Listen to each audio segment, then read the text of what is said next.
Obviously, the authorities are very nervous, witness the violence. Sadly, over repeated violence in Oakland, especially against military veterans, which is particularly painful to me as a military veteran myself. But other than that kind of hearing in the sense of we hear you and want you to go away, no, the government has not heard us, the Occupy movement yet. I think the people have heard us. Repeated surveys show the tremendous support for the ideas of the Occupy movement, which are that the 1%, the grotesquely wealthy, have grotesquely too much power, and that they have to be taxed, reined in, the wars need to cease. That has been heard by the people, I think, by the general public. But no, the government only hears that there's some disturbances going on, and they don't like it. And unfortunately, in some places, the police, who are the part of the 1% themselves, do not misunderstand me. They are workers, and they are badly treated. They are poorly paid. They are having their negotiating rights, their union rights taken away, and that's disgusting.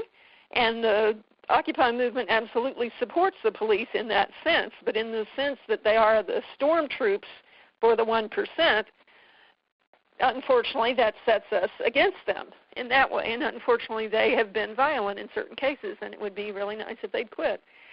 And the sense of continuing, which you also asked about, who knows? Obviously that's very hard to predict. The weather, the season are against us. I know that with the Freedom Plaza folks in D.C., there is talk of finding an inside space for the winter, and I'm sure other occupiers are looking at that too. There is also quite a bit of discussion going on about a very strong resumption with an ongoing occupation perhaps on the National Mall in D.C. in the spring. And I'm sure there's conversation like that going on with lots of the other occupations around the country.